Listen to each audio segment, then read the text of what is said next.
Welcome back to another episode of Infidelity Tales Lab. We're thankful for your continued viewership. Before we begin, tell us, where in the world are you watching from? We love knowing our global reach. Now, let's dive into today's story. Chapter 1. The Foundation Cracks. Trevor Mason had always believed in building things to last. At 38, he'd spent 15 years perfecting his craft as a custom home builder, creating dream houses for families across Colorado.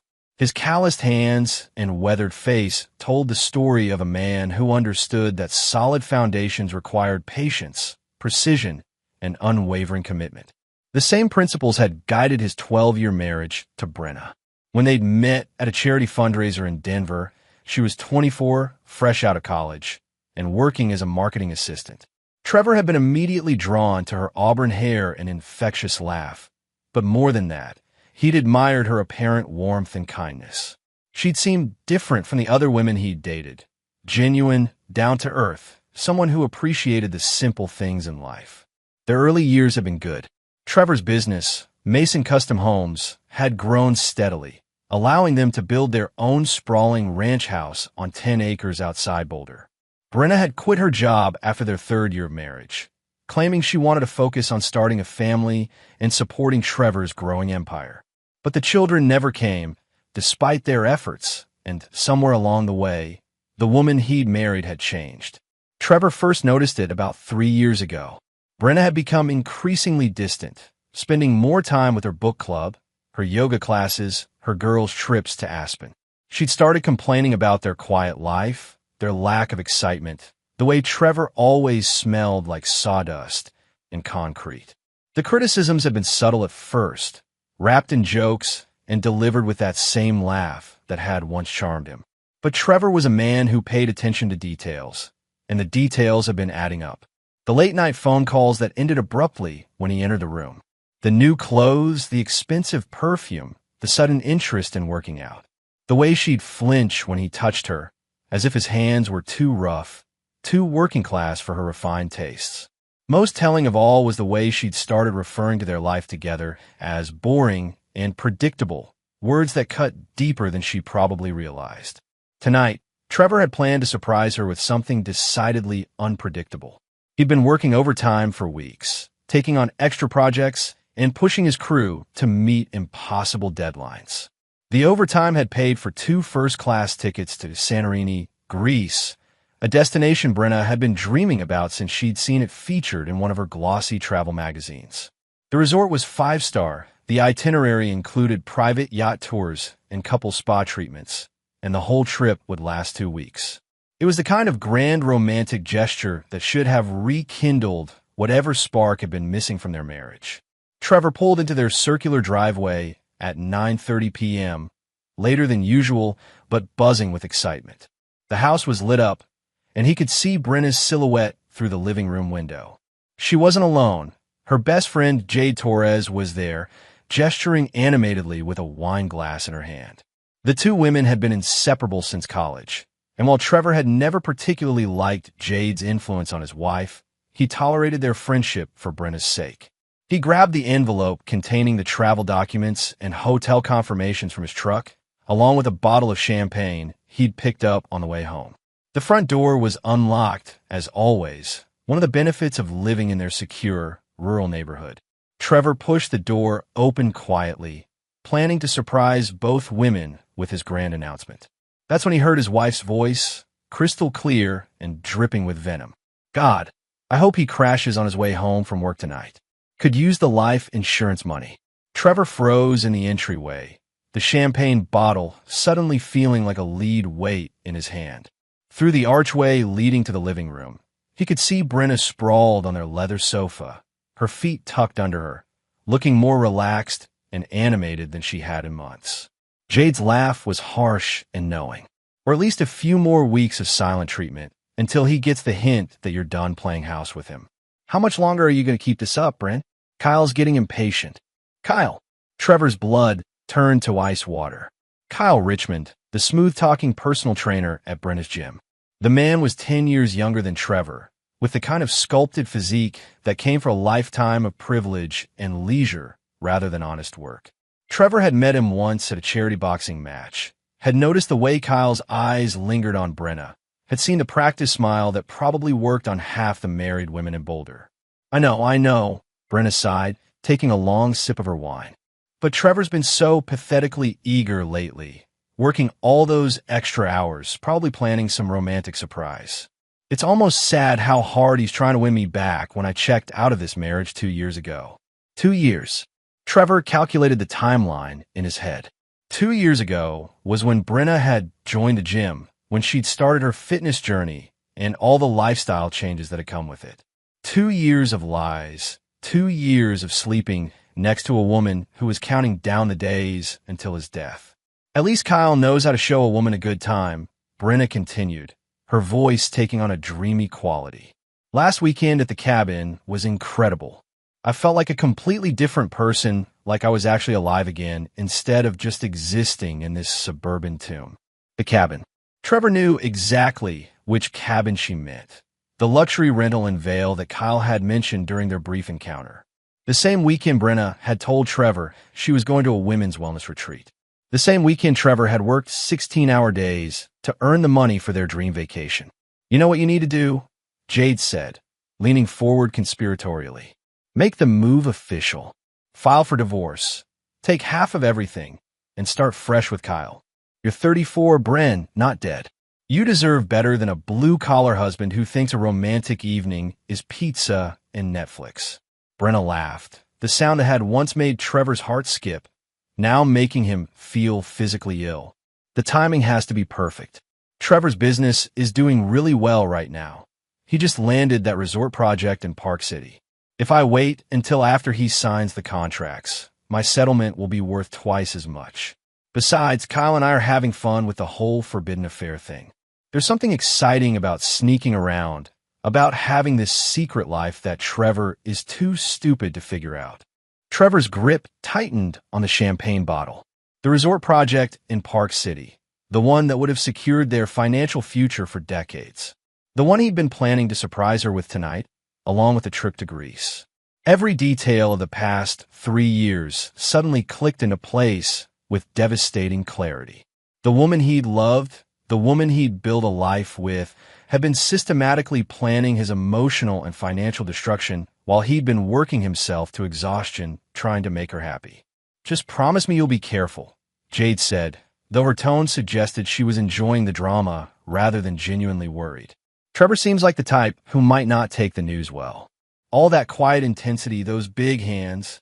I always thought he was a little scary. Trevor, Brenna scoffed. He's a teddy bear. Biggest pushover I've ever met. When I finally tell him I want a divorce, he'll probably apologize for not being good enough and hand over the keys to everything he owns. That's just who he is. A people pleaser who'd rather avoid conflict than fight for what's his. Trevor set the champagne bottle down silently on the entryway table and pulled the envelope from his jacket pocket. The tickets to Santorini felt like evidence of his own stupidity, proof of how thoroughly he'd misjudged the woman he'd married. He walked quietly to the kitchen counter, placed the envelope in plain sight, and stood there for a moment, processing the magnitude of his wife's betrayal. Brenna was wrong about one thing. Trevor Mason was not a people pleaser, and he'd never been a pushover. He was a builder, a creator, someone who understood that the most important structures were built on solid foundations and careful planning. But he was also the son of a man who'd lost everything to a faithless woman, and he'd sworn long ago that he would never be that kind of victim. The conversation in the living room continued, each word carving deeper into what remained of Trevor's marriage. He listened for a few more minutes, memorizing details, filing away information that would prove useful later. Then, with the same quiet efficiency that had made him successful in business, he turned and walked back out of his house, closing the door behind him with barely a sound. As he drove away into the Colorado night, Trevor's phone buzzed with a text from Brenna. Working late again? Don't wait up. Jade and I are having girl time. Love you. Red heart. The heart emoji felt like a final insult. Trevor deleted the message without responding and kept driving, his mind already working through the first stages of what would become the most important project of his life. He'd built his last house for someone else. Now, it was time to build something for himself, something that would last. Chapter 2. Blueprint for Destruction.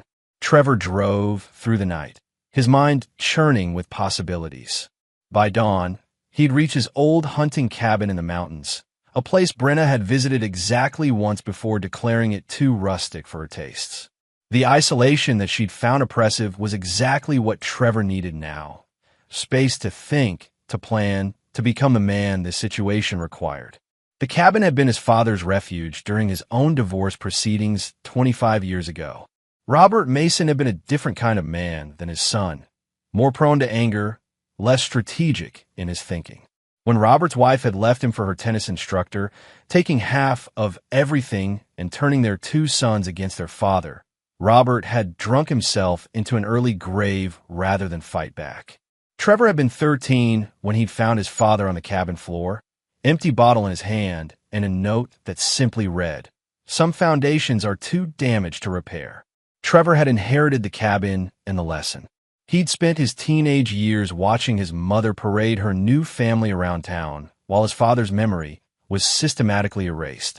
The experience had taught him that nice men finish last, that turning the other cheek was just another way of saying you were too weak to fight back.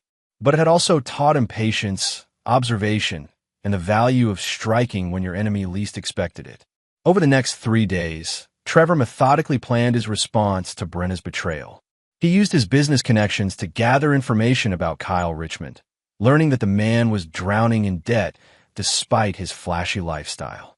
The personal training business was a front. Kyle's real income came from his wealthy female clients, women who paid him handsomely for services that went far beyond fitness coaching. Brenna wasn't his first mark, and she certainly wouldn't be his last. Trevor also discovered that Kyle had been lying about several things. The man wasn't 34 as he'd claimed, but 42, with a criminal record that included fraud and assault charges from his 20s. He'd been married twice before, both marriages ending in bitter divorces that left his ex-wives financially devastated. The pattern was clear. Kyle was a professional predator who specialized in wealthy, unhappy housewives. The research confirmed what Trevor had suspected. Brenna wasn't a victim in this scenario. She was a willing participant in her own betrayal, someone who'd calculated the cost of her marriage and found it wanting. The woman who'd once cried watching romantic movies had become someone who could casually discuss her husband's death over wine with her friend. On the 4th day, Trevor received a call from his foreman, Miguel Santos, asking about the work schedule for the following week. The conversation gave Trevor an idea that would form the cornerstone of his revenge. "Miguel," Trevor said, "I need you to handle the Park City project for the next few weeks. Something personal has come up. Everything okay, boss?" Miguel's concern was genuine. The two men had worked together for 8 years, and Miguel was one of the few people Trevor considered a true friend. "Family issue," Trevor replied, which wasn't entirely untrue. "I need you to keep this between us, but I'm going to be out of town for a while. If anyone asks, tell them I'm scouting new locations for expansion." Miguel agreed without question, loyalty that Trevor appreciated and would remember. After hanging up, Trevor made several more calls, putting pieces in place for what would become the most elaborate construction project of his career, the systematic demolition of Brenna and Kyle's lives. The first phase required Trevor to become invisible. He'd already moved money from their joint accounts into a business account that only he controlled, a legal maneuver that Brenna wouldn't notice for weeks. He'd also transferred ownership of several properties into his company's name, protecting them from any potential divorce settlement. These weren't the actions of a man who intended to roll over and play dead. Trevor's phone rang constantly with calls from Brenna, each voicemail more frantic than the last. She'd found the plane tickets on the kitchen counter, had realized he'd been home that night, and overheard at least part of her conversation with Jade. The tone of her messages evolved from confusion to anger to panic as the days passed without any response from her husband. "Trevor, what the hell is going on?" Brenna's voice was sharp with irritation on day 2. "I found the tickets to Greece, and now you're just gone? This is childish, even for you." By day 4, the irritation had transformed into something closer to fear. "Okay, I know you're upset about something, but we need to talk about this like adults. Whatever you think you heard the other night, I can explain. Just come home so we can work this out. The final message came on day 6, Brenna's voice breaking with what sounded like genuine desperation. Trevor, please. I'm scared. Miguel won't tell me where you are. Your friends haven't seen you, and I'm starting to think something terrible has happened. If you can hear this, just let me know you're okay. Whatever's wrong, we can fix it. I love you. Trevor listened to that last message 3 times, analyzing the inflection in her voice, the timing of her pauses. Even now, facing the potential collapse of her carefully laid plans, Brenna was performing. The tears in her voice were real, but they weren't for him. They were for herself, for the comfortable life she was watching slip away. On the 7th day, Trevor drove back to Boulder, but not to his house. Instead, he went to the office of Patricia Hernandez, the most ruthless divorce attorney in Colorado. Patricia had built her reputation destroying unfaithful spouses, and her initial consultation fee was worth every penny. Mr. Mason, Patricia said, reviewing the file Trevor had prepared, I have to ask, are you certain you want to proceed this way? What you're proposing is completely legal, but it's also going to be devastating for your wife. My wife wished for my death, Trevor replied evenly. She's been planning to destroy me financially while carrying on an affair with a man who has a history of targeting married women. I'm not interested in being fair to someone who showed me no fairness. Patricia nodded, understanding the kind of client she was dealing with. Then let's discuss your options. Based on the evidence you've gathered in Colorado's adultery laws, you have grounds for an at-fault divorce that could significantly impact the asset division. But I think you have something more creative in mind. Trevor smiled for the first time since that night in his kitchen. I do. I want to give my wife exactly what she asked for, freedom from our marriage. But I want to make sure she understands the full cost of what she's chosen. As they discussed the specifics of Trevor's plan, Patricia's expression shifted from professional interest to something approaching admiration. Her new client wasn't just seeking revenge. He was architecting a masterpiece of legal and personal destruction that would leave his enemies with nothing but the consequences of their own choices. This is going to take several months to execute properly, Patricia warned. Are you prepared for that kind of commitment? Trevor thought about his father's note, about the years of watching his mother's new family prosper while Robert Mason's legacy was forgotten. He thought about Brenna's laugh as she discussed his potential death, about Kyle's hands on his wife's body in the cabin Trevor's money had paid for. Ms. Hernandez, he said, I've been preparing for this my entire life. Chapter 3, The Ghost Returns. After 2 weeks of radio silence, Trevor finally came home. But the man who walked through the front door of the Mason house wasn't the same person who'd left with plane tickets and champagne. This version of Trevor moved with predatory stillness, speaking in measured tones that made Brenna's skin crawl with unease. Where have you been? Brenna demanded the moment he stepped into the living room. She'd been pacing for hours, checking her phone obsessively for any sign of her missing husband. The uncertainty was killing her, and worse, it was affecting her relationship with Kyle. Her lover had become distant and irritable as the days passed, clearly uncomfortable with the drama and potential complications of Trevor's disappearance. Working, Trevor replied, setting his duffel bag down with deliberate care. He looked around the living room as if seeing it for the first time, his gaze lingering on the wine glasses she hadn't bothered to clean up from her conversation with Jade. I found the investors for the Park City expansion. Spent some time in the mountains, thinking about our future. The word future hung in the air between them like a challenge. Brenna studied her husband's face, searching for signs of the man she'd been able to manipulate so easily for years. What she saw instead was someone who looked like Trevor but felt like a stranger, cold, calculating, dangerous. You disappeared for 2 weeks without a word, she said, trying to inject some righteous anger into her voice. I was worried sick. I thought something had happened to you. Did you? Trevor's question was soft, almost gentle, but there was something in his tone that made Brenna take a step backward. That's interesting. I wouldn't have expected you to worry about my well-being. The words were carefully chosen, loaded with meaning that Brenna couldn't quite decipher. Had he heard her conversation with Jade? How much did he know? The uncertainty was torture, but she couldn't ask directly without revealing her own guilt. Of course I was worried, she said, moving closer and reaching for his hand. You're my husband. I love you. Trevor allowed her to take his hand, but didn't return the gesture. His skin felt cold, and when she looked into his eyes, she saw nothing of the warmth that had once made her feel safe and cherished. Love, he repeated as if testing the word. That's a powerful thing, love. It can make people do incredible things for each other.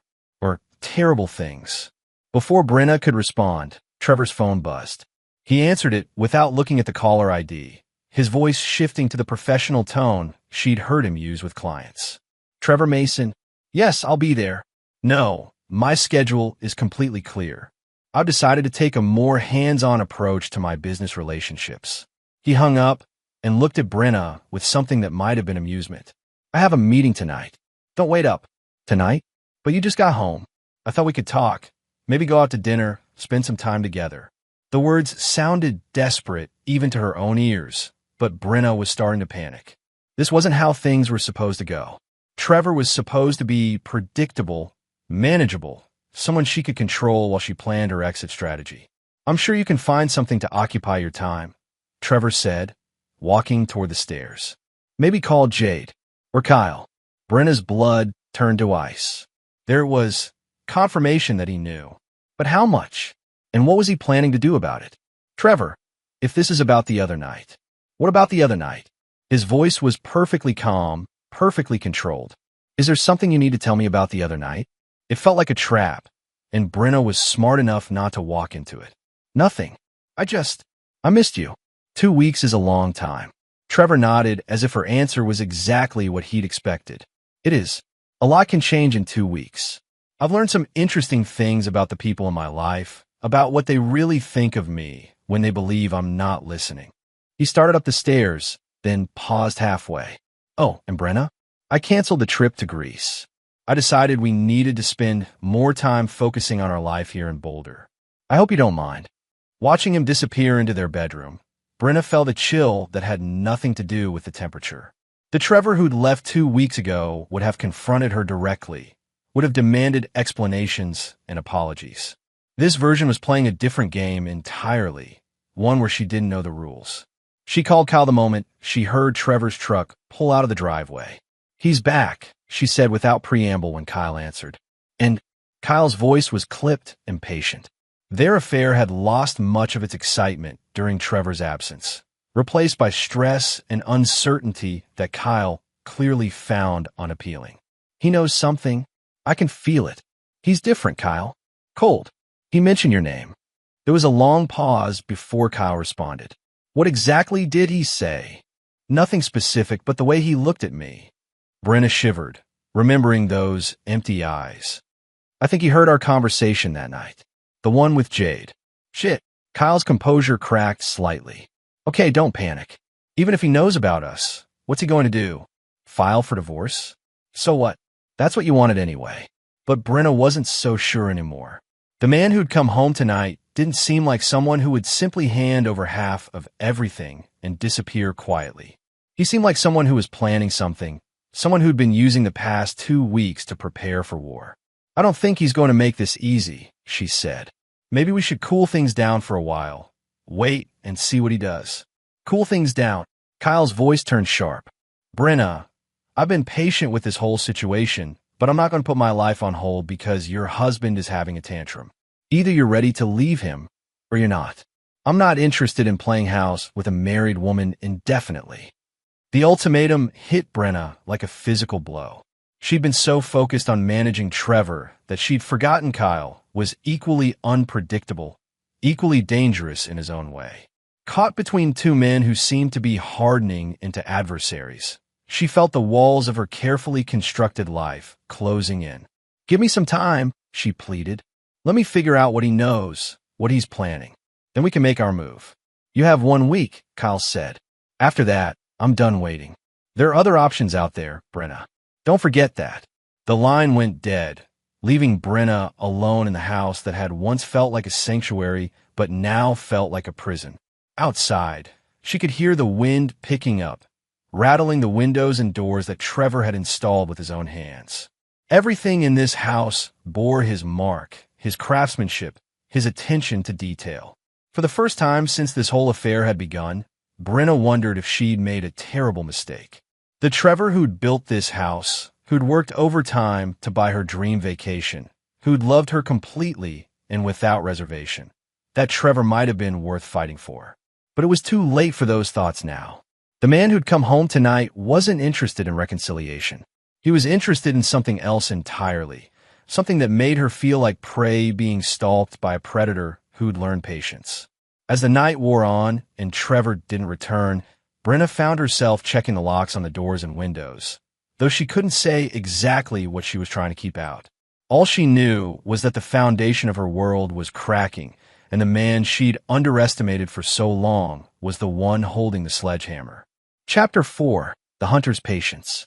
Trevor's meeting that night wasn't with a client or investor.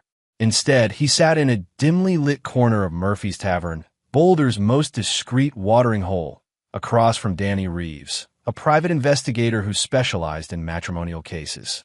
Danny had been recommended by Patricia Hernandez, and his reputation for thoroughness was exactly what Trevor needed. "Your wife's not as careful as she thinks," Danny said, sliding a manila envelope across the scarred wooden table. "Richardson's got a routine. Every Tuesday and Thursday, he meets her at the Marriott downtown. They use different names, but it's the same room every time, 317. He pays cash, probably thinks that makes him invisible." Trevor opened the envelope and found photographs that confirmed what he'd already suspected. Brenna and Kyle entering the hotel separately, leaving at different times, their body language in the parking garage unmistakably intimate. The images were clear, professionally taken, legally admissible. "There's more," Danny continued. "Richardson's got a history of this kind of thing. I found 3 other women in the past 2 years, all married, all wealthy. 2 of them ended up divorced and financially ruined. The third one tried to kill herself when Richardson moved on to his next target." Trevor studied the photographs of Kyle with the other women. The man had a type: attractive, bored housewives with successful husbands and empty lives. His predatory patterns were clear once you knew what to look for. The initial charm offensive, the gradual isolation from friends and family, the promises of a better life, and then the systematic destruction of the woman's marriage and finances. "What about the wife?" Trevor asked, his voice betraying nothing of the emotions churning beneath the surface. "That's where it gets interesting," Danny replied. "Your wife's been busier than you might think. She's been meeting with divorce attorneys, 3 different ones over the past 6 months. Each consultation was paid for with cash from your joint account. Small amounts, nothing you'd notice unless you were looking for it." Trevor absorbed this information without surprise. Brenna had been planning his destruction for months, carefully laying groundwork while he'd been working himself to exhaustion trying to save their marriage. The vacation to Greece had been his last-ditch effort to reconnect with a woman who'd already written him off as a relic of her past. "She's also been documenting things," Danny continued, "taking photos of the house, copying financial documents, building a case for why she deserves a significant settlement. Your wife's not just cheating, Mr. Mason. She's conducting a strategic campaign." "Good," Trevor said, surprising the investigator. "I want her to be thorough. The more evidence she gathers, the better my case becomes." Danny raised an eyebrow. Most men would be upset by this news. "Most men don't understand that the best way to defeat an enemy is to let them defeat themselves," Trevor replied. "Continue the surveillance. I want to know every move they make, every conversation, every plan. And Danny, I want you to start looking into Richardson's business finances. A man with his spending habits and his pattern of targeting married women isn't making all his money from personal training." Over the following weeks, Trevor maintained his facade of normalcy while gathering intelligence on his targets. He went to work each morning, came home each evening, and played the part of a husband trying to rebuild his marriage. The performance was convincing enough that Brenna began to relax, interpreting his calm demeanor as ignorance rather than strategy. What Brenna didn't know was that Trevor had installed surveillance equipment throughout their house during one of her afternoon sessions with Kyle. Hidden cameras and audio devices provided him with a front-row seat to his wife's betrayal, documenting every lie, every cruel laugh, every moment of calculated deception. The recordings revealed the depth of Brenna's contempt for him. She mocked his work, his appearance, his attempts to salvage their relationship. She and Jade spent hours planning the perfect divorce strategy, discussing how to maximize her settlement while minimizing any potential backlash from Trevor. "He's so pathetic," Brenna said during one recorded conversation. "Last night, he actually asked if I wanted to renew our wedding vows for our anniversary. Can you imagine? Standing up in front of everyone and promising to love and honor a man I can barely stand to touch." Jade's response was equally venomous. "At least you won't have to pretend much longer. Once Kyle gets his business sorted out, you two can go public. I can't wait to see the look on Trevor's face when he realizes you've been playing him this whole time." Trevor listened to these recordings with the same detached professionalism he brought to reading blueprints. Each revelation was filed away, cataloged, and incorporated into his expanding plan for revenge. His targets were providing him with everything he needed to destroy them. He just had to be patient enough to let them finish hanging themselves. The breakthrough came when Danny discovered the true source of Kyle's income. The personal training business was indeed a front, but not for what Trevor had expected. Kyle was running an elaborate blackmail scheme, using his affairs with married women to extort money from their husbands. The man had been secretly recording his sexual encounters, then approaching the women's spouses with demands for payment in exchange for discretion. "He's done this at least 6 times, Danny reported during their next meeting. Amounts ranging from $50,000 to $200,000. The husbands pay to protect their wives' reputations and their own social standing. It's a perfect crime because nobody wants to admit they've been victimized." Trevor smiled for the second time since this ordeal had begun. Kyle Richardson had just handed him the weapon he needed to destroy both his wife and her lover in one devastating blow. The blackmailer was about to discover what happened when he tried to extort a man who understood the value of preparation and patience. "I want copies of everything," Trevor told Danny. "Financial records, correspondence, the names of his other victims. And I want you to find out when he plans to approach me with his proposition." "You think he's going to try to blackmail you?" "I'm counting on it," Trevor replied. Kyle Richardson is a creature of habit, and his pattern is about to become his downfall. That night, Trevor went home to find Brenna waiting for him with dinner prepared and candles lit on the dining room table. She was wearing the black dress he'd bought her for their anniversary, the one she claimed made her feel beautiful. Her performance was flawless, the loving wife trying to reconnect with her husband. "I thought we could have a romantic dinner," she said, kissing his cheek as he walked in. "Just the two of us. No distractions." Trevor played his part, complimenting the meal and making conversation about his day. But underneath the facade, he was calculating the final moves in a game that Brenna didn't even know she was losing. Soon, very soon, his wife would understand what it meant to underestimate Trevor Mason. The hunter had been patient long enough. Now, it was time to set the trap. Chapter 5, The Web Titans. 3 days after the romantic dinner, Kyle Richardson made his move. The call came to Trevor's office on a Thursday afternoon, Kyle's voice smooth and confident on the other end of the line. "Trevor, it's Kyle Richardson from the gym. We met at that charity boxing match a while back. I was wondering if we could meet for coffee. There's something I need to discuss with you. It's about your wife." Trevor let silence hang between them for a moment, playing the part of a confused husband. "About Brenna? Is she okay? Did something happen at the gym?" "She's fine, but we really need to talk in person. This isn't something I can discuss over the phone. How about tomorrow at 2 p.m.? There's a coffee shop called Grind on Pearl Street. Quiet, private. You'll want privacy for this conversation. Trust me." Trevor agreed to the meeting, his voice carrying just the right amount of concern and confusion. After hanging up, he immediately called Danny Reeves to confirm that the investigator would be positioned to record the entire encounter. This was the moment Trevor had been waiting for. Kyle's greed was finally going to be his undoing. The next afternoon, Trevor arrived at Grind 15 minutes early and chose a corner table with clear sight lines. Danny was already in position at the counter, pretending to work on his laptop while his hidden camera captured everything. Kyle arrived precisely on time, looking like a man who'd done this dance before. "Trevor, thanks for meeting me," Kyle said, sliding into the chair across from him. "This is awkward as hell, but I felt like you needed to know." "Know what?" Trevor kept his expression neutral, though inside he was enjoying the performance. Kyle leaned forward, his voice dropping to a confidential whisper. "Your wife and I have been having an affair." "I'm sorry, man. I know this is hard to hear, but she came onto me months ago, and things just escalated." Trevor let the words sink in, allowing his face to show the appropriate shock and pain. That's impossible. Brenna wouldn't. We're happy. We're working on our marriage." "I know this is difficult," Kyle continued, his tone perfectly calibrated to sound sympathetic. "But I have proof. Photos, videos, recordings of our conversations. She's been planning to leave you for months, talking about taking half of everything in the divorce." The hook was set. Now Kyle would reel him in with a blackmail demand. "Look, Trevor, I don't want to destroy your life or embarrass your wife publicly. What happened between Brenna and me was a mistake.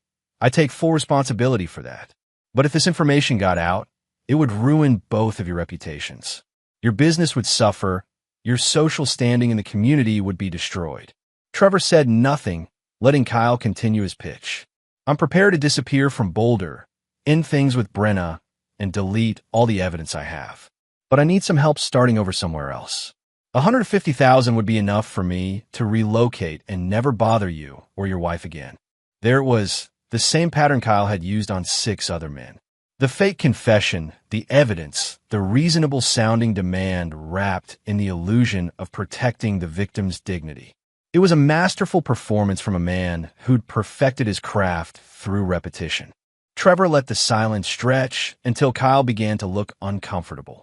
Then he spoke, his voice quiet and measured. $150,000. I know it's a lot of money, but think about what you're protecting. Your marriage, your reputation, your business.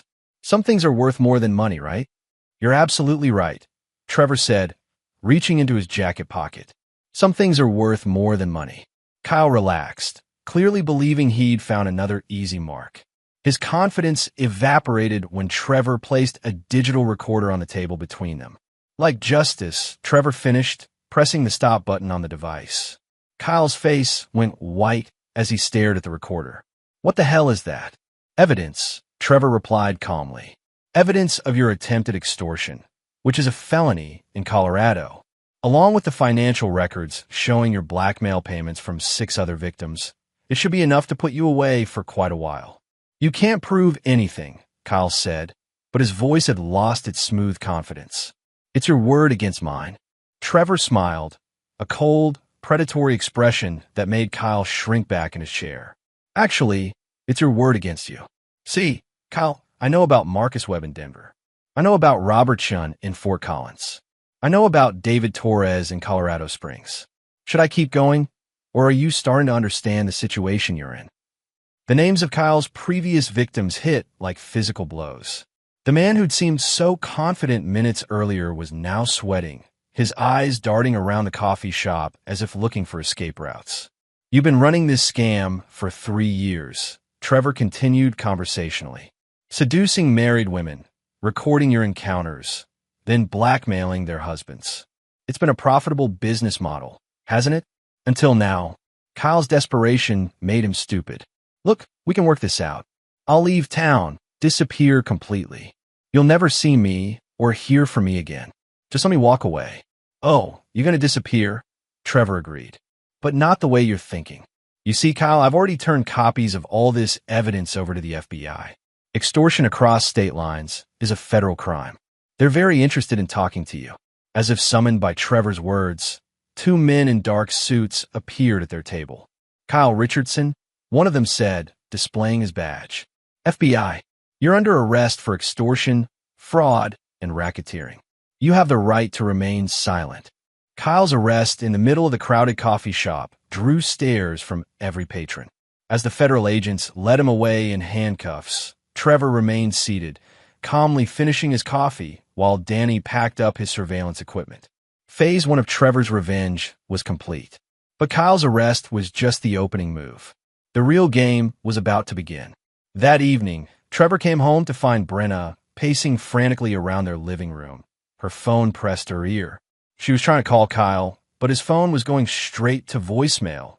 Hard to answer when you're being processed into federal custody. "Where have you been?" she demanded the moment Trevor walked in. "Kyle was supposed to meet me this afternoon, but he never showed up. He's not answering his phone, and I'm worried something happened to him." Trevor loosened his tie and sat down in his favorite chair, watching his wife with the detached interest of a scientist observing a lab specimen. "I wouldn't worry about Kyle. I'm sure he's exactly where he needs to be." Something in his tone made Brenna stop pacing. "What do you mean by that?" "I mean that Kyle Richardson is no longer your concern. In fact, I think you're going to have much bigger problems to worry about very soon." Before Brenna could respond, there was a knock at the front door. Trevor didn't move to answer it, so Brenna went instead. When she opened the door, she found two police officers standing on their porch. "Mrs. Mason, we need to speak with you about your relationship with Kyle Richardson. May we come in?" Brenna's world tilted on its axis as she realized that somehow, impossibly, her carefully constructed secret life was collapsing around her. She looked back at Trevor, who was still sitting calmly in his chair, watching the scene unfold with what looked like satisfaction. "Of course," she said, her voice barely above a whisper. "Please come in." As the officers entered their home, Trevor finally stood up. "I think I'll let you handle this conversation privately," he said to Brenna. "I have some calls to make." Walking past his wife toward the stairs, Trevor paused to whisper something only she could hear. "You wanted your freedom, Brenna. Congratulations. You're about to get more than you bargained for." The hunter had sprung his trap. Now it was time to watch his prey struggle against the web they'd woven around themselves. Chapter 6. The Price of Betrayal. The police interview lasted 3 hours. Brenna emerged from the living room looking pale and shaken, her confidence shattered by the reality of her situation. The officers had questioned her extensively about her relationship with Kyle, his business practices, and her knowledge of his criminal activities. While they couldn't charge her with any crimes, they'd made it clear that she was now considered a witness in a federal investigation. Trevor was waiting for her in the kitchen, sitting at the table where she'd found the plane tickets to Greece what felt like a lifetime ago. He'd prepared 2 cups of coffee, a gesture that might have seemed thoughtful under different circumstances. "How long have you known?" Brenna asked, slumping into the chair across from him. Her voice was hoarse from 3 hours of careful answers and legal evasions. "Which part?" Trevor replied calmly. "About your affair with Kyle?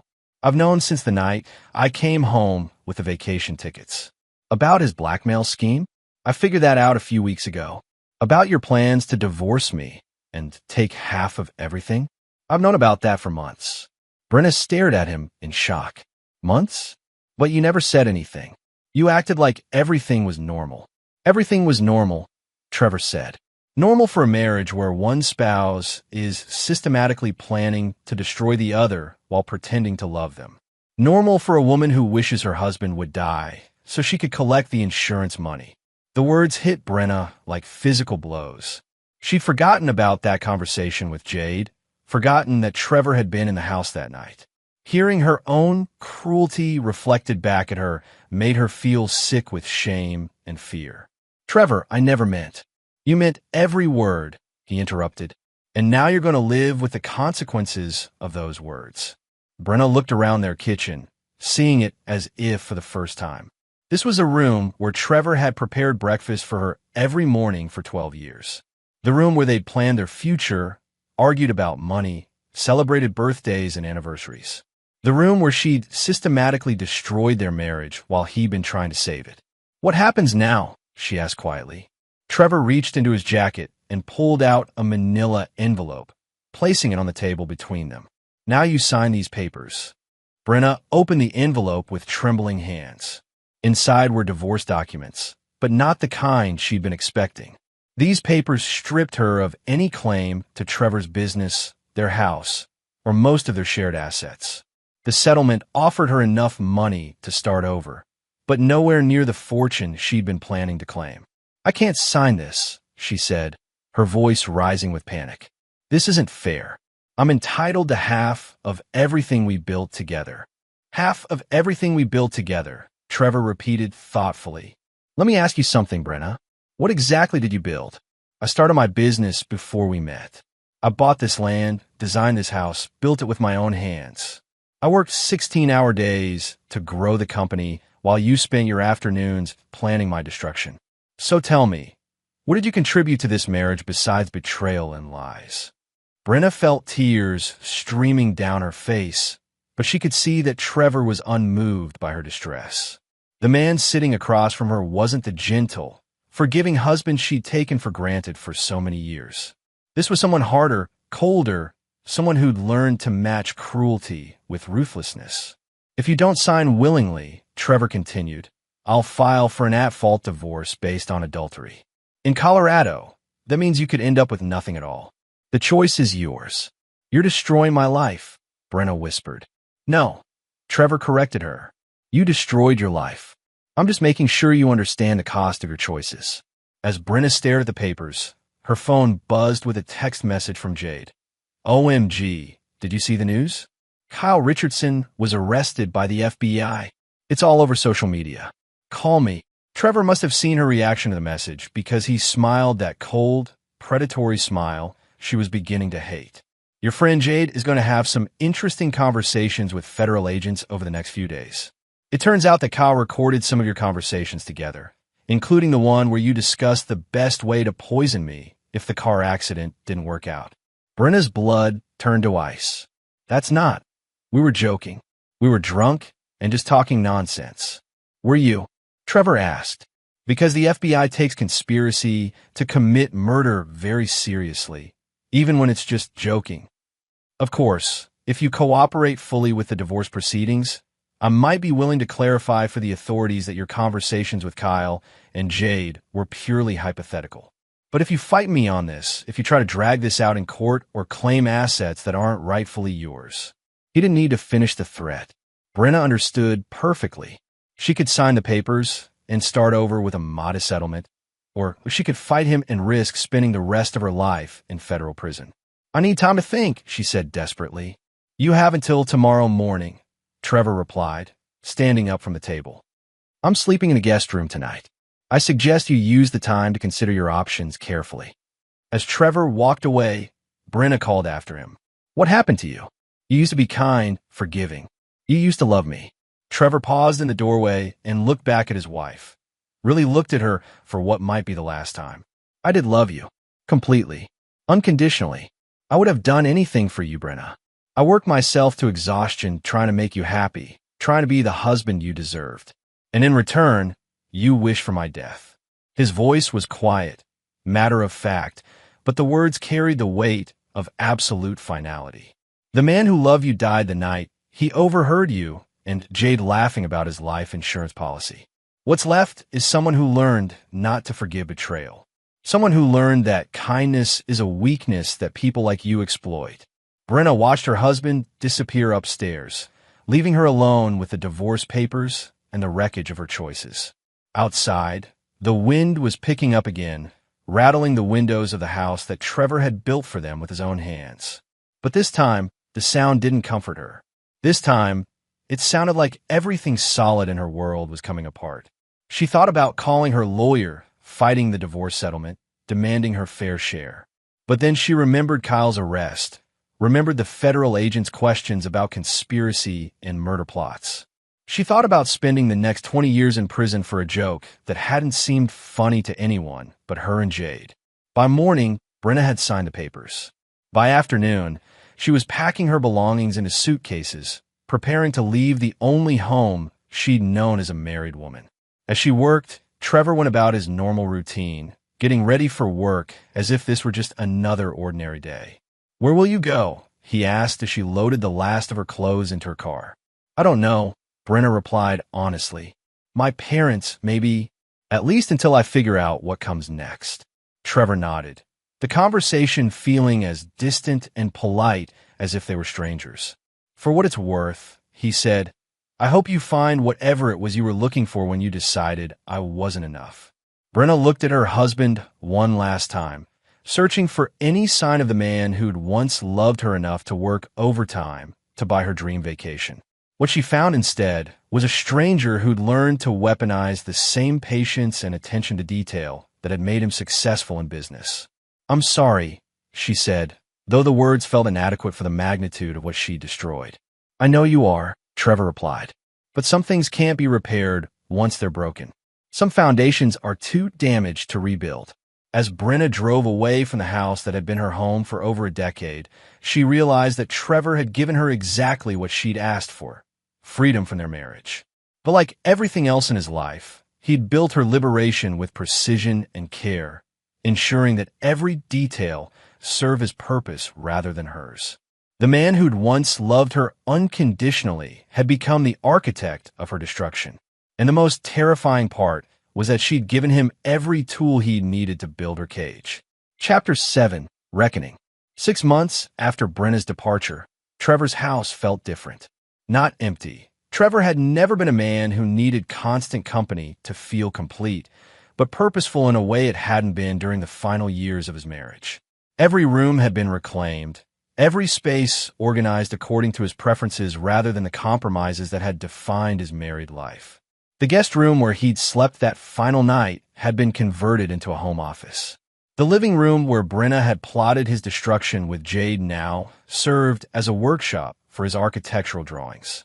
The kitchen where she'd performed her final desperate charade had become a place where Trevor cooked simple meals for himself and occasionally for Miguel and the other men from his crew. Trevor's business had thrived in the wake of his divorce. The Park City Resort project had been completed ahead of schedule and under budget, leading to 3 more high-profile contracts. Word had spread through Colorado's construction industry that Trevor Mason was a man who delivered on his promises, someone who could be trusted to handle complex projects with discretion and professionalism. What his clients didn't know was that Trevor had learned to apply the same methodical approach to every aspect of his life. The man who'd once made decisions based on emotion and hope now operated with surgical precision, calculating the potential costs and benefits of every relationship, every business deal, every personal interaction. The transformation hadn't gone unnoticed. Patricia Hernandez, his divorce attorney, had referred several high-net-worth clients to him after witnessing how effectively he'd handled his own situation. Danny Reeves had become a regular consultant, helping Trevor screen potential business partners and employees with the same thoroughness he'd once applied to surveillance work. "You've built something impressive here," Patricia said during a dinner meeting at Trevor's house. She was reviewing the contracts for his latest project, a luxury development in Aspen that would cement his reputation as one of Colorado's premier builders. "Most people would have been destroyed by what your ex-wife put you through. Instead, you've used it as motivation to succeed." Trevor poured wine for both of them, choosing a bottle from the collection he'd started building after Brenna's departure. His ex-wife had preferred sweet wines, limiting his options for years. Now he could explore the complex, full-bodied reds that matched his evolved palate.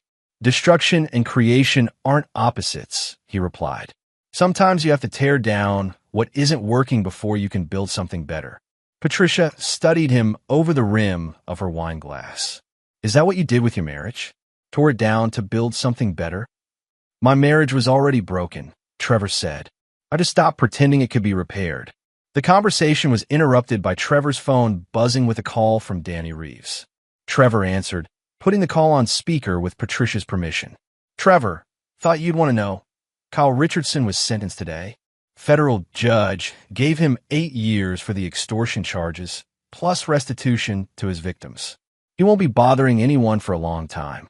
Trevor felt a satisfaction that was both profound and cold. Justice had been served, but more importantly, the man who'd helped destroy his marriage was now facing the consequences of his predatory behavior. "What about the other case?" Trevor asked, referring to the investigation into Kyle's conspiracy discussions with Brenna and Jade. "The prosecutor decided not to pursue charges," Danny replied.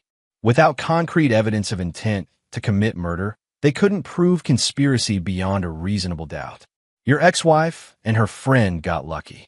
After hanging up, Patricia looked at Trevor with something that might have been concern. "You don't seem disappointed that they weren't charged." "I'm not," Trevor said honestly. "Brenna's punishment isn't prison. It's living with the knowledge that she destroyed the best thing in her life for a man who was using her. That's a different kind of justice, but it's justice nonetheless. What Trevor didn't tell Patricia was that he'd been monitoring his ex-wife's situation through discreet channels. Brenna had moved back in with her parents in Ohio, taking a job as a receptionist at a dental office for a fraction of what she'd been accustomed to spending in a month. The settlement from their divorce had provided her with a modest nest egg, but her lifestyle had been drastically reduced. More importantly, her reputation in Boulder had been destroyed.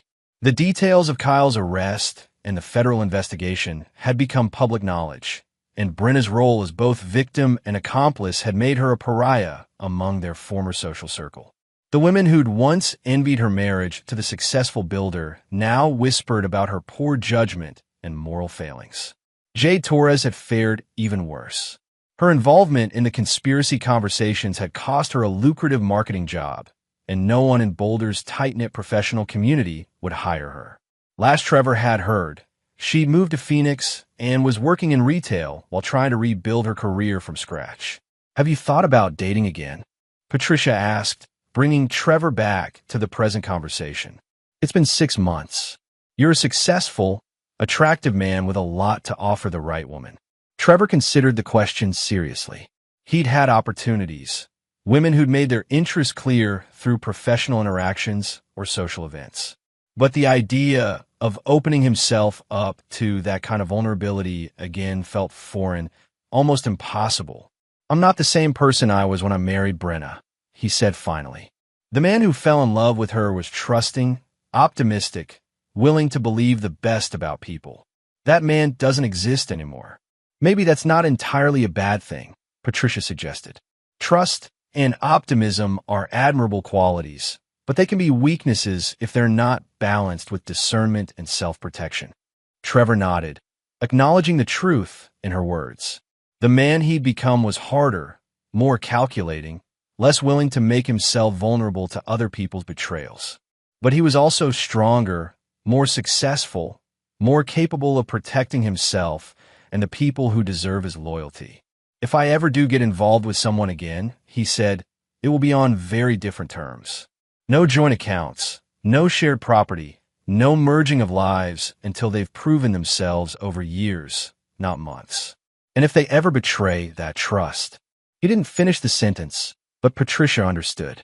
The man sitting across from her had learned to be ruthless when necessary, to respond to betrayal with overwhelming force. Any woman who entered his life would need to understand that Trevor Mason was no longer someone who could be taken advantage of. As Patricia gathered her documents and prepared to leave, she paused at the door. "For what it's worth, I think Brenna made the biggest mistake of her life when she chose Kyle Richardson over you. Some women don't recognize a good man until it's too late to keep him." Trevor walked her to her car, watching the taillights disappear into the Colorado night. The words were meant to be comforting, but they struck him as irrelevant. Whether Brenna regretted her choices or not was no longer his concern. She'd made her decision, and he'd made his. Inside the house, Trevor poured himself another glass of wine and stood in the living room where he'd once overheard his wife wishing for his death. The woman who'd spoken those words was gone, exiled from the life they'd built together. In her place was a lesson he'd never forget. That love without boundaries was just another word for vulnerability, and vulnerability was a luxury he could no longer afford. The foundation of his old life had been cracked beyond repair. But the man who'd learned to build something new on the ruins of his marriage was stronger, smarter, and infinitely more dangerous than the trusting husband who'd worked overtime to buy plane tickets to Greece. Trevor Mason had learned to become both architect and destroyer, and he'd never forget the price of either role. Chapter 8. No Forgiveness. 2 years after the divorce, Trevor's life had settled into a rhythm of controlled success. His construction company had expanded beyond Colorado, with projects in Utah, Wyoming, and Arizona.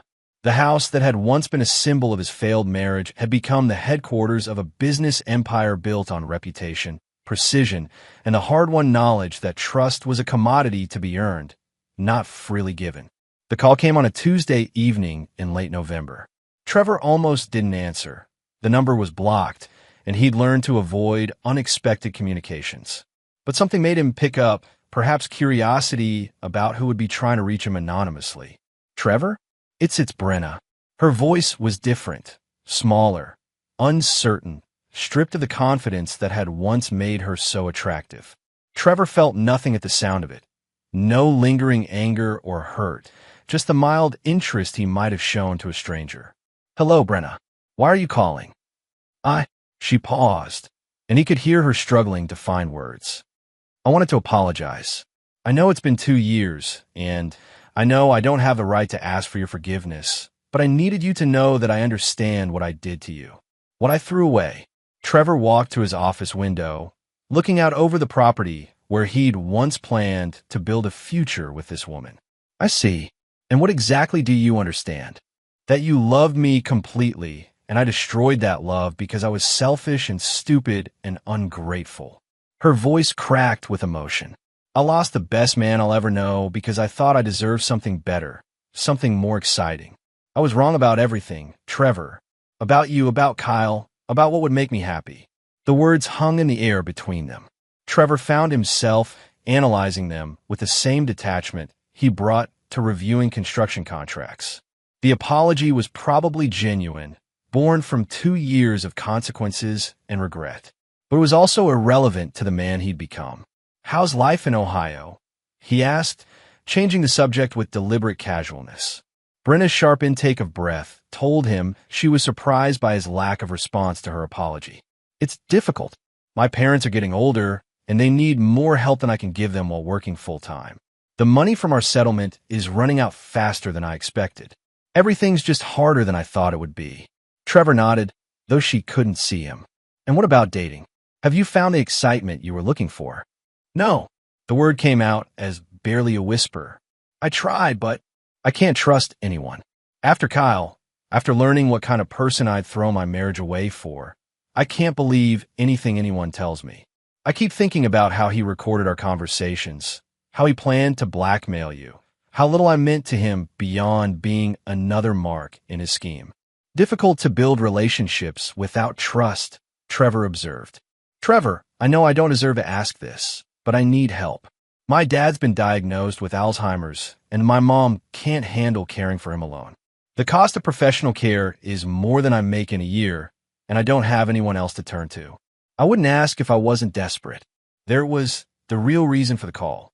Not genuine remorse or a desire for forgiveness, but another crisis that required Trevor's resources to solve. Some people never changed, and Brenna was apparently one of them. How much do you need?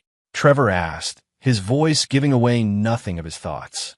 $50,000 would cover the first year of care. Maybe give me time to figure out a longer-term solution. I know it's a lot, and I know I have no right to ask, but I'll have my attorney wire the money to you tomorrow. Trevor interrupted. The silence stretched so long that Trevor wondered if the call had been dropped. Finally, Brenna spoke, her voice thick with tears. I don't understand. Why would you help me after everything I did to you? Trevor sat down at his desk, looking at a framed photo of the Aspen development that had just been featured in Architectural Digest. Because your father was always kind to me, and because taking care of aging parents is the right thing to do. This has nothing to do with you, Brenna.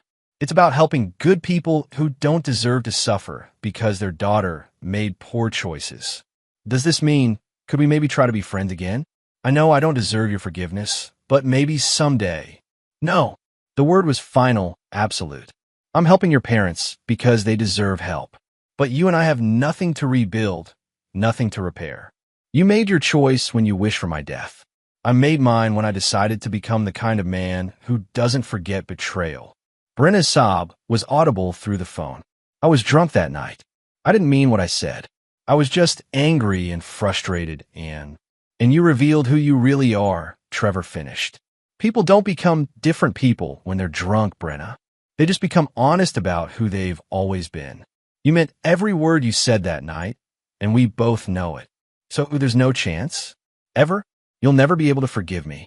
Trevor thought about the question seriously, examining his own feelings with the same precision he brought to everything else in his life. Was there any part of him that could imagine forgiving his ex-wife? welcoming her back into his life in any capacity. Forgiveness implies that I'm holding onto anger or resentment, he said finally. I'm not. I don't think about you enough to maintain those emotions.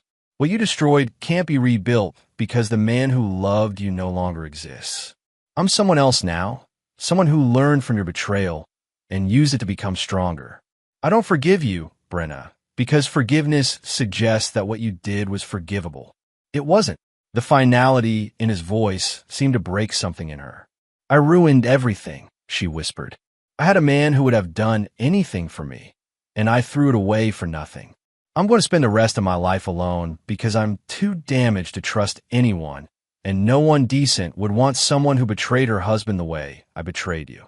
Probably, Trevor agreed without cruelty, simply stating a fact. But that's not my problem to solve. You created this situation, and you'll have to live with it. The money from my parents will be transferred tomorrow. Consider it a gift from the man you used to be married to, not a loan or an obligation. We're done after this, Brenna. Don't call me again. Trevor hung up before she could respond.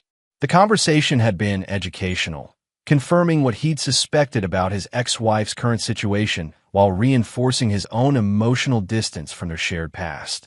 He called Patricia Hernandez and arranged for the wire transfer, then poured himself a glass of wine and returned to the architectural plans spread across his desk. The interaction with Brenna had been nothing more than a brief interruption in his evening, no more significant than any other business call. The next morning, Trevor received a text message from a number he didn't recognize. Thank you for helping our daughter. We never forgot your kindness to our family. We're sorry for everything that happened. Helen and Robert, Brenna's parents. Trevor deleted the message without responding, but he felt a satisfaction that had nothing to do with his ex-wife. He'd helped good people who deserved help, and he'd done it without compromising his principles or opening himself up to manipulation. 3 days later, Danny Reeves called with an update on Brenna's situation. Your ex-wife tried to contact Patricia Hernandez about the possibility of modifying the divorce settlement. Patricia told her that ship had sailed permanently and that any further contact would be considered harassment. Trevor wasn't surprised. Brenna's apology had been the first act in a campaign to reestablish some kind of relationship that she could exploit. When he'd made it clear that he was immune to emotional manipulation, she'd tried a more direct legal approach. Both strategies had failed because they were based on the assumption that he was still the same man she'd married, trusting, forgiving, willing to prioritize her needs over his own judgment. Make sure Patricia documents everything, Trevor told Danny. If Brenna continues trying to contact me or anyone in my business, I want a clear record for the restraining order. Already done, Danny replied, but I don't think she'll be a problem. The woman I've been watching for 2 years is broken, Trevor. Whatever you said to her during that phone call finished the job that Kyle Richardson started. Trevor felt no satisfaction in his ex-wife's suffering, but he felt no sympathy either. Brenna had made her choices with full knowledge of their potential consequences. The fact that those consequences had proven more severe than she'd anticipated was a lesson in the importance of thinking before acting, not a tragedy requiring his intervention. That evening, Trevor stood in the living room where he'd first overheard Brenna's betrayal, holding a glass of wine and reviewing the plans for his next project. The room that had once been filled with laughter and shared dreams now served as a monument to the importance of building one's life on solid foundations. The man who'd loved Brenna Mason unconditionally was gone, buried beneath 2 years of hard-won wisdom and carefully constructed emotional barriers. In his place stood someone stronger, more successful, and infinitely more careful about whom he chose to trust. Trevor Mason had learned that some betrayals couldn't be forgiven, some relationships couldn't be repaired, and some people didn't deserve second chances. The lesson had cost him his marriage, but it had given him something more valuable, the knowledge that he was strong enough to survive anything life could throw at him, and ruthless enough to ensure that no one would ever destroy him again. Chapter 9. Foundations of Steel. 5 years had passed since the divorce, and Trevor Mason had become a legend in Colorado's construction industry. Mason Custom Developments now employed over 100 people across 4 states, with projects ranging from luxury resorts to sustainable housing communities. The company's success had made Trevor wealthy beyond his original dreams, but more importantly, it had validated his transformation from betrayed husband to uncompromising businessman. The call came from his lawyer's office on a Friday morning in April. Patricia Hernandez's assistant explained that there was an urgent matter requiring Trevor's immediate attention, something about his ex-wife and a situation that could potentially affect him. Trevor arrived at Patricia's downtown office to find her reviewing a thick file with a grim expression. Spread across her desk were police reports, medical records, and legal documents that painted a disturbing picture of Brenna's life since their last conversation 3 years earlier. "She's dead," Patricia said without preamble. "Suicide. They found her in a hotel room in Denver 2 days ago." Trevor absorbed the information without visible emotion, though he felt a strange disconnection from reality. The woman who'd once shared his bed, his dreams, his entire life was gone. The finality of it seemed to reduce their 12-year marriage to a historical footnote. "How?" he asked. "Overdose. Sleeping pills and alcohol." She left a note. Patricia slid a photocopy across the desk. "The police contacted me because you're mentioned in it."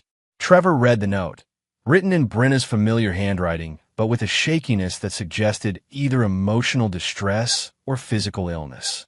"I destroyed the only good thing in my life because I was too stupid and selfish to recognize what I had. Trevor tried to show me real love, and I threw it away for nothing. I can't live with what I did to him or who I became. I'm sorry for all the pain I caused. I hope someday he can forgive me, even though I'll never forgive myself." "There's more," Patricia continued. She'd been living rough for the past year. Lost her job in Ohio. Parents died within 6 months of each other. The money you sent for their care barely covered their medical expenses. She's been homeless, struggling with addiction, in and out of shelters. Trevor set the note down and looked out Patricia's window at the Denver skyline. Somewhere in this city, the woman who'd once wished for his death had ended her own life, alone and broken. He searched his feelings for some response: grief, regret, satisfaction, but found only a hollow acknowledgement of cause and effect. "The reason I called you," Patricia said, "is that she tried to contact you several times over the past month. My office blocked the attempts per your standing instructions, but the police found dozens of unsent letters in her belongings, all addressed to you." She produced another file folder. "These are copies. The police thought you should see them in case there are any threats or concerning content." Trevor opened the folder and found pages upon pages of Brenna's increasingly desperate attempts to reach him. The letters chronicled her descent from struggling but hopeful divorcee to broken woman facing the complete collapse of her life. Each letter begged for forgiveness, for a second chance, for some acknowledgement that their marriage had meant something worth remembering. "I know you hate me, and I deserve that. But please, just once, tell me that what we had was real. Tell me that for at least a little while, you loved me as much as I thought you did. I need to know that I'm not remembering a lie. I've lost everything, Trevor. My parents, my home, my self-respect. The only thing that keeps me going is the hope that maybe someday you'll answer one of my letters. I don't need forgiveness. I know I don't deserve that. I just need to know you don't completely regret the years we spent together. I dream about our house sometimes. Not the expensive things or the luxury, but the little moments. You making coffee in the morning, the way you'd kiss my forehead when you thought I was sleeping, the pride in your voice when you'd show me something you'd built. I threw away a lifetime of those moments for nothing. I'm so sorry, Trevor. I'm so goddamn sorry." Trevor read through the letters methodically, each one a window into the gradual disintegration of the woman he'd once loved. The progression was tragic in its inevitability. Hope giving way to desperation. Desperation yielding to despair, and finally despair surrendering to the kind of darkness that made death seem like mercy. She never remarried, Patricia said quietly. Never had children, never found anyone else. According to the social worker who'd been helping her, she talked about you constantly. Said she destroyed the only real love she'd ever known and couldn't figure out how to live with that knowledge. Trevor closed the file and leaned back in his chair. "What do you need from me?" Patricia looked surprised by his clinical response. The police want to know if you have any information about her mental state, if there were any threatening communications, anything that might shed light on her final weeks. No threatening communications, Trevor replied. As you know, I haven't spoken to her since the phone call about her parents 3 years ago. I made it clear then that we had no relationship to maintain. Trevor, Patricia said carefully, I have to ask, do you feel any responsibility for what happened to her? The question was one Trevor had been considering since reading Brenna's suicide note.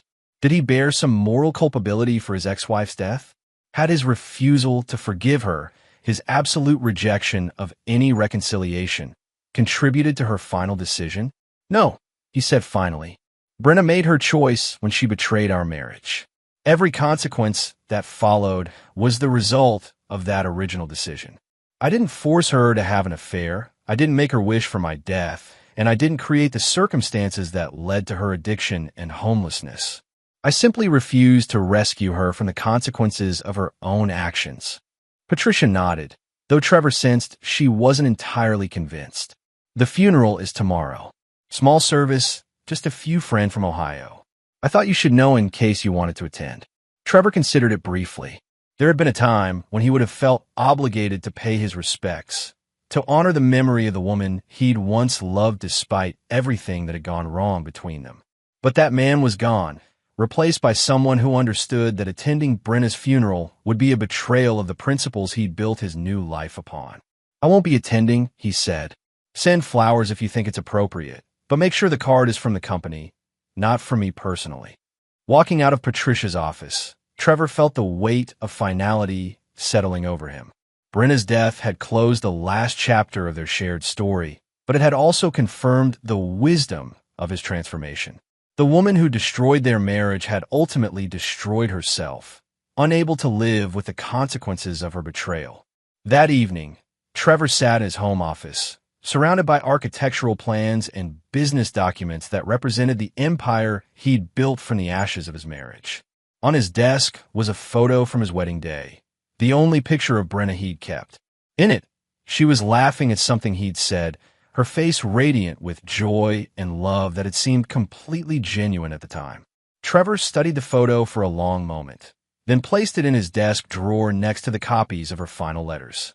He wouldn't throw them away. They were part of his history, documentation of the price of betrayal and the importance of choosing one's commitments carefully. But they had no place in his present or future. The next morning, Trevor received a call from Miguel Santos, his foreman and the closest thing he had to a friend. Miguel had read about Brenna's death in the Denver Post and was calling to offer condolences. I'm sorry for your loss, boss, Miguel said. I know things ended badly between you two, but still, it's got to be hard. Thank you, Miguel. I appreciate the thought. You doing okay? You want to take some time off? Maybe get away for a while. Trevor looked around his office, at the success he'd built through discipline and determination. No, I'm fine.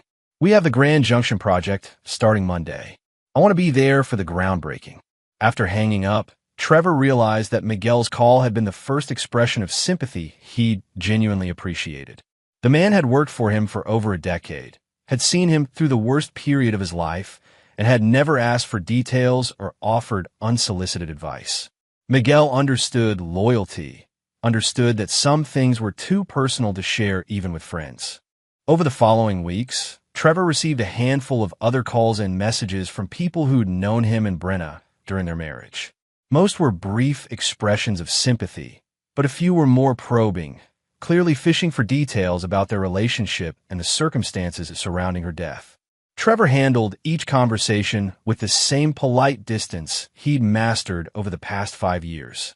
He thanked people for their concern, confirmed that he was fine, and deflected any attempts to engage him in discussions about Brenna's mental state or their marriage's failure. The past was past, and he had no interest in relitigating decisions that had proven correct through the test of time. 6 months later, Trevor received a final piece of mail related to his ex-wife. A package from the administrator of her estate containing a few personal items that had been specifically designated for him in her will. Inside the package was his old wedding ring, the one he'd left on the kitchen counter the night he discovered her betrayal, along with a note in Brenna's handwriting. This belongs to the man who deserved better than what I gave him. I hope he finds someone worthy of his love." Trevor held the ring for a moment, remembering the day he'd placed it on his finger with such hope and optimism. Then he put it back in the box and filed it away with the other artifacts of his former life. The man who'd worn that ring was gone, and the person he'd become had no use for symbols of failed promises. That evening, Trevor stood on the deck of his house, looking out over the property he'd designed and built as a monument to his own resilience. Somewhere in the distance, the lights of Boulder twinkled against the Colorado darkness, a reminder of the world he'd chosen to remain part of despite his personal losses. Trevor Mason had learned that some foundations couldn't be repaired once they were cracked, that some betrayals couldn't be forgiven, and that some people would destroy themselves rather than live with the consequences of their choices. The lessons had cost him his marriage and, indirectly, contributed to his ex-wife's death. But they had also given him something more valuable than love or forgiveness: the unshakable knowledge that he was strong enough to survive anything, ruthless enough to protect himself from further betrayal, and successful enough to build a life that served his own purposes rather than someone else's expectations. The man who'd worked overtime to buy plane tickets to Greece was gone forever. In his place stood someone harder, smarter, and infinitely more dangerous. Someone who'd learned that the strongest foundations were built not on trust and forgiveness, but on the steel-hard certainty that he would never again allow anyone to wish for his destruction without facing the full consequences of that choice. Trevor Mason had become exactly what the world had forced him to become: unforgiving, unbreakable, and utterly alone by his own careful design. And for the first time since that night 5 years ago, when he'd overheard his wife's betrayal, he was completely at peace with that choice. And there you have it. Another story comes to an end. What did you think? I'd love to hear your thoughts in the comments below. If you enjoy this story, consider joining our community by subscribing. It means the world to us. For more stories like this one, check out the recommended videos on screen. And I'll see you there.